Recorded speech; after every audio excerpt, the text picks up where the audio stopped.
Across the years of drawing in my sketchbook and collecting all those sketches, accumulating them, I can say that I mastered the art of drawing with pen. Well, Stop the cap! Stop the cap right now! Stop the cap! But as I was saying, just about a half a year, I learned and made a lot of sketches from pen drawings that were pretty good. Most of the sketches were in graphite. I used mechanical pencil and whatnot, but those skills translate. Little do you know, the pen is just an instrument that I happen to pick up and enjoy using. I'm pretty sure 80 to 90% of all artists start off with graphite. But through those times, I was learning anatomy and whatnot.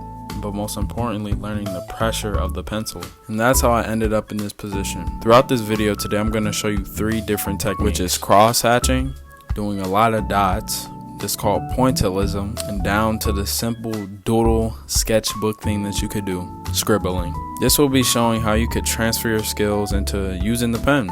So without further ado, let's get started. Shopper, help! Soros out and he won't wake up!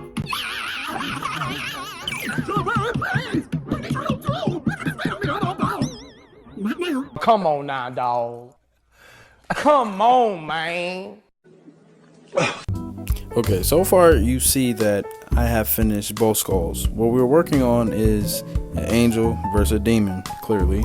And what we're about to do, we're about to start going in and working on these feathers on the wings. And while working on the wings, that leads us to our first technique, cross-hatching.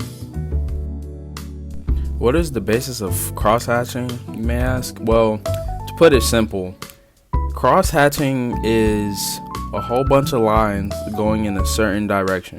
Whatever direction that you want to slash in, that's how it's going to build texture on the character or the object that you're working on. And not only with just cross-hatching, but with all the other techniques in this video, you can create different types of shade by stacking them on top of each other. And like I said before, pressure is very important, even down when you're using a pencil. Like I was saying before, you can make lines going from any direction. And you could do it from the left going to the right, or the top going to the bottom. Here's a quick example of this, just a quick sheet showing how even without pressure you can take lines, stack them, and even make a good darker texture on your object. And to begin to start practicing this technique, literally just pick a light source and start drawing some basic shapes. Start off with a circle and see where that goes for you. So you can apply this using real life objects with a lamp, or you could pick a light source yourself, like putting it up on top of the paper, just maybe making a circle indicating that is the light source. Then you create 6 different shapes that are the same but have darker shade. And no, we do not want chicken scratches. I just want to keep that in mind. But that's enough of cross hatching. Now on to our next point, pointillism. Okay, now I want you guys to listen very closely. Nah, start with all that music. It's about to get serious. Processed. Now listen very closely, okay? Pointillism is not to be played with. It is so time consuming. You start getting deeper and deeper into it. Next thing you know, you're 2 hours in, you're 3 hours in, you're 5 hours in, you're still stuck on the same piece or body work you've been working on since you started on the piece. No, but in all seriousness, it's very, very time consuming. You can take it any way you want, but just know you're going to be in that lab for a minute. Anyways, here's the result. Wow. Yeah, boy. Yeah, I did that. Yeah, I did it, but at what cost? Maybe 15 hours? Nani? Nani? お前はもう死んでいる. Okay, maybe not 15 hours, but it did take me a long time, so you have to really harness your patience that you have and enjoy the process. Definitely watch something or listen to music, because it also makes it therapeutic if you do, at least in my opinion. Now that we got done with the pointillism that I did on the angel skin, we're gonna do the same process that we did cross hatching, but now we're just moving on to the other set of wings. All right, let's speed up this process, shall we? World stand user, come here please.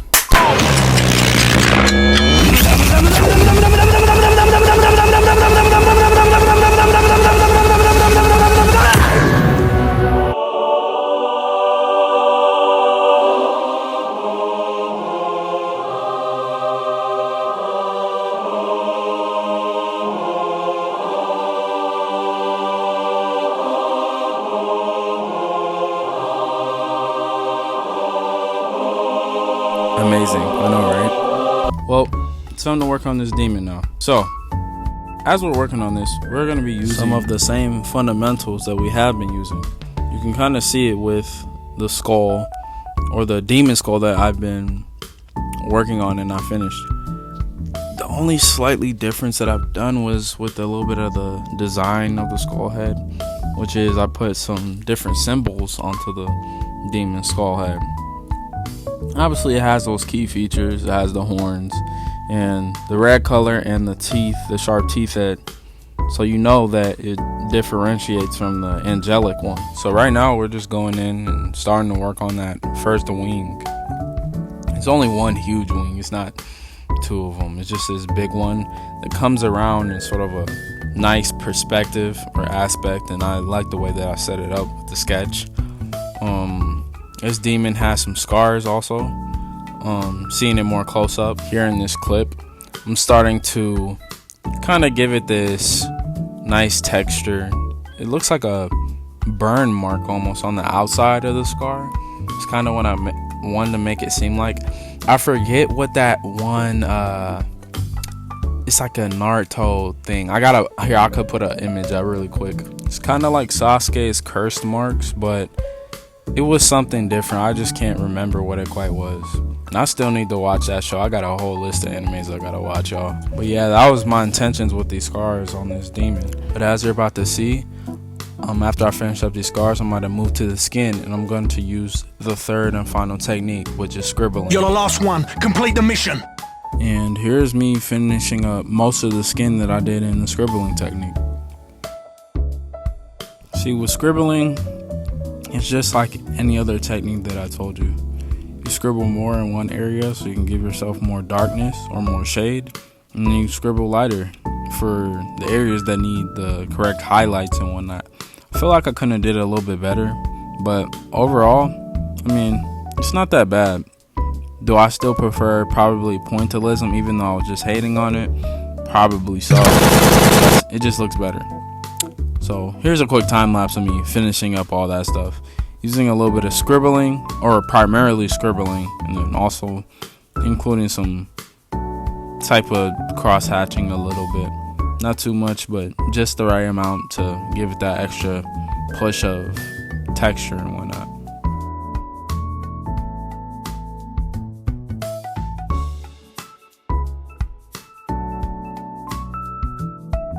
Wow! Beautiful!